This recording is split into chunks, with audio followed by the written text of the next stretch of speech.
99 TV నేను సాయి సుధా. ఇక details చూద్దాం. స్థానిక సంస్థల ఎమ్మెల్సీ స్థానానికి నామినేషన్ల ప్రక్రియ ముగిసింది. వైసీపీ అభ్యర్థిగా బొత్స సత్యనారాయణ, స్వతంత్ర అభ్యర్థిగా షఫీవుల్లా నామినేషన్ దాఖలు చేశారు. టీడీపీ పోటీ చేయకూడదని నిర్ణయం తీసుకుంది. మొత్తంగా 2 నామినేషన్లు రావటం గమనార్హం. రేపు నామినేషన్ల పరిశీలన చేయనున్నారు. ఈ నెల 30న పోలింగ్ జరగనుంది.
స్థానిక సంస్థల ఎమ్మెల్సీ స్థానానికి నామినేషన్ల ప్రక్రియ ముగిసింది. వైసీపీ అభ్యర్థిగా బొత్స సత్యనారాయణ, స్వతంత్ర అభ్యర్థిగా షఫీవుల్లా నామినేషన్ దాఖలు చేశారు. టీడీపీ పోటీ చేయకూడదని నిర్ణయం తీసుకుంది.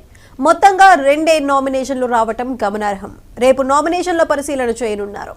ఈ నెల 30న పోలింగ్ జరగనుంది.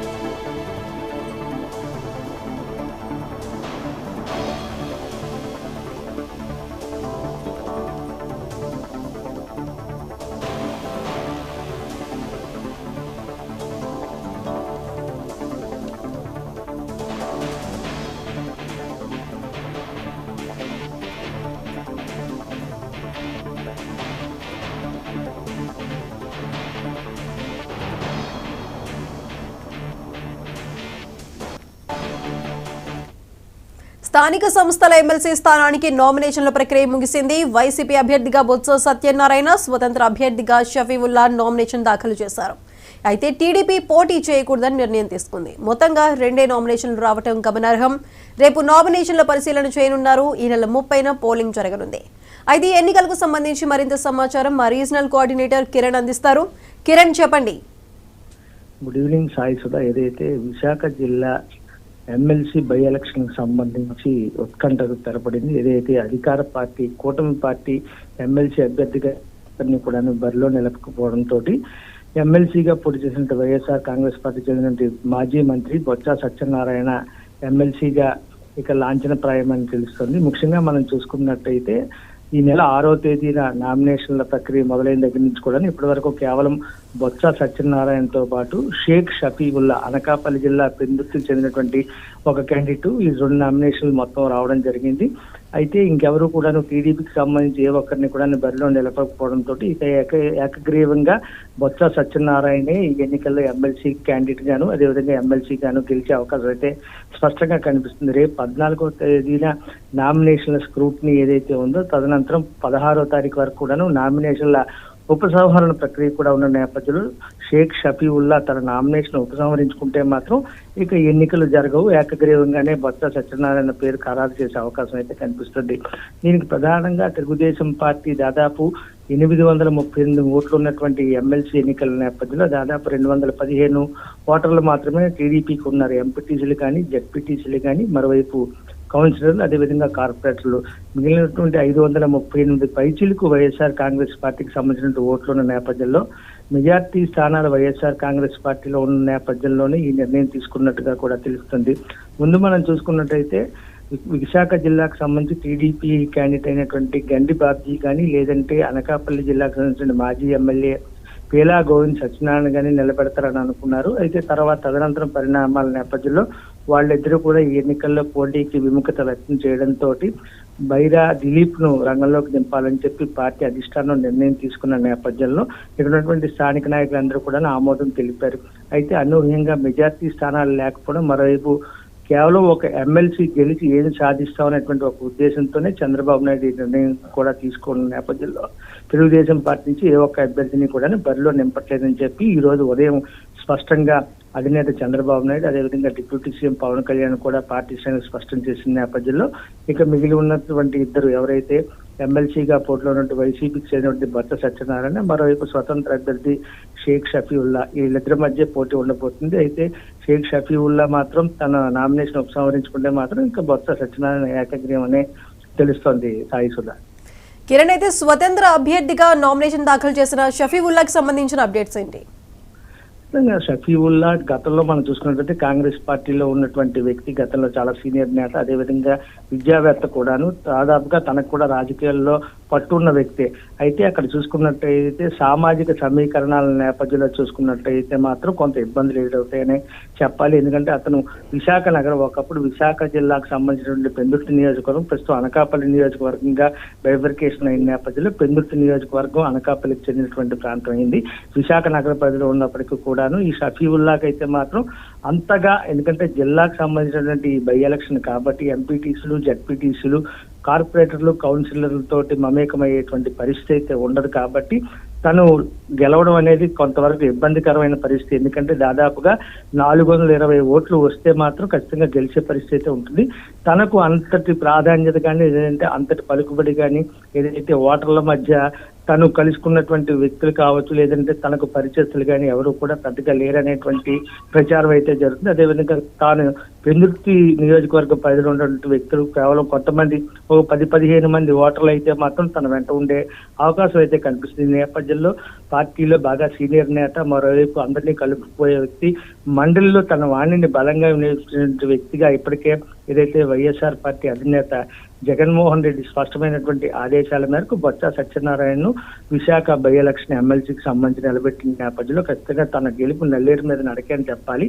ఎందుకంటే ప్రధానమైనటువంటి పార్టీ, అధికార పార్టీ తెలుగుదేశం ఈరోజు ఎమ్మెల్సీ ఉప ఎన్నికల్లో లేని పక్షంలో ఇక బొత్స సత్యనారాయణ గెలుపు ఖాయమనేటువంటి స్పష్టంగా తెలుస్తుంది. సాయి సుధా.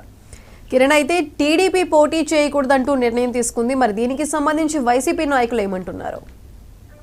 ముందు నుంచి కూడా వైసీపీ నాయకుల్లో అయితే మాత్రం అంతర్గతంగా ఒక రకమైనటువంటి భయమే ఉంది. ఎందుకంటే ఇటీవల జరిగినటువంటి జీవీఎంసీకి సంబంధించినటువంటి స్టాండింగ్ కమిటీ ఎన్నికల్లో 10కి 10 స్థానాలను తెలుగుదేశం పార్టీ కైవసం చేసుకుంది. మెజార్టీ ఓటర్లు లేకపోయినప్పటికీ కూడాను చాలా మంది టీడీపీకి అనుకూలంగానే ఓట్లు వేసిన నేపథ్యంలో కార్పొరేటర్లు, ఎమ్మెల్సీలో కూడా అదే పరిస్థితి ఎదురవుతున్నటువంటి భయం అయితే వైసీపీలో స్పష్టంగా కనిపించింది.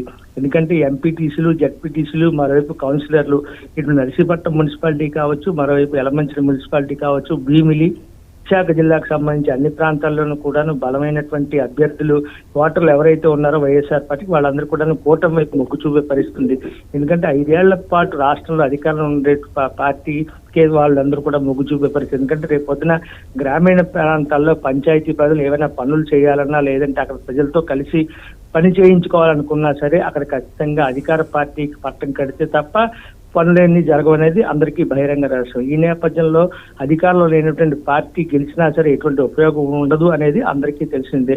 ఈ తరుణంలో ఖచ్చితంగా వైసీపీకి ఓటమి ఖాయం అనేటువంటి ఒక భయం అయితే మాత్రం ఆ పార్టీలో స్పష్టంగా కనిపిస్తుంది. అదేవిధంగా చాలా మంది ఎంపీటీసీలు, జడ్పీటీసీలు అందరూ కూడా, అదేవిధంగా కార్పొరేటర్లు మరికొంతమంది, ఇప్పటికే 12 మంది కార్పొరేటర్లు టీడీపీ కూటమి పార్టీలోకి జాయిన్ అయిన నేపథ్యంలో మిగిలిన వాళ్ళు కూడాను టీడీపీ వైపు మొగ్గు చూపుతున్నారని చెప్పి కొద్దిసేపటి క్రితమే హోమ్ మినిస్టర్ వంగల్పూడి అంతా, అదేవిధంగా రాష్ట్ర పార్టీ అధ్యక్షుడైనటువంటి పల్లా శ్రీనివాస్ కూడా స్పష్టం చేశారు. చాలా మంది ఓటర్లందరూ కూడా తమ వైపే ఉన్నారని చెప్పి, వైసీపీ క్యాడర్లో సగానికి పైగా తమ వైపే చూస్తున్నారని చెప్పి కూడా స్పష్టం చేయడం జరిగింది.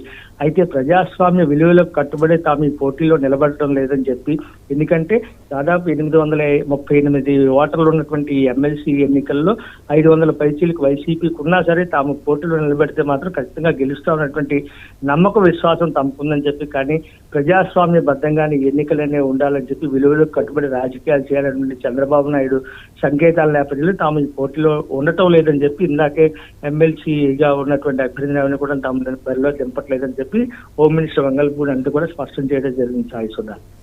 కిరణ్, అయితే ఈ నెల 30న పోలింగ్ జరుగుతున్నట్లు తెలుస్తుంది. మరి దీనికి సంబంధించి అధికారులు ఎలాంటి ఏర్పాట్లు చేస్తున్నారు? ఖచ్చితంగా, ఎందుకంటే ఇందాక నేను చెప్పినట్టుగానే రేపు నామినేషన్ల స్క్రూటినీ అనంతరం ఉపసంహరణ కూడా ఉంటుంది. నామినేషన్ ఉపసంహరించుకోవాలనుకుంటే అందులో ప్రధానంగా ఇందాక నేను చెప్పినట్టుగా పెందుర్తి నియోజకవర్గంలో షేక్ షఫీవుల్లా తన నామినేషన్ ఉపసంహరించుకుంటే ఇక ఎన్నికలనే ఉండవు. ఒకవేళ అదే పరిస్థితి తన నామినేషన్ కంటిన్యూ చేసి తన ఎన్నికల్లో నిలబడతాను అంటే మాత్రం ఖచ్చితంగా ఎలక్షన్ నిర్వహించాల్సి ఉంటుంది.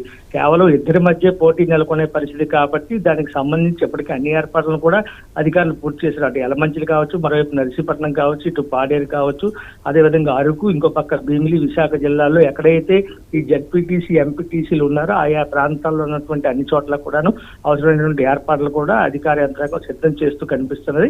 అయితే 16వ తారీఖున నామినేషన్ ఉపసంహరణ ఏదైతే ఉందో విత్డ్రాయల్స్, ఈ విత్డ్రాయల్స్ అనంతరం ఒకవేళ కానీ స్వతంత్ర అభ్యర్థిగా ఉన్నట్టు షేక్ షఫీవుల్లా తన నామినేషన్ ఉపసంహరించుకుంటే ఇక ఎన్నికలు అనేవి లాంఛనప్రాయ ఏకగ్రీవంగానే బొత్స సత్యనారాయణ అనౌన్స్ చేసే పరిస్థితి ఉంటుంది. Sai Sudha. Right Kiran, thank you.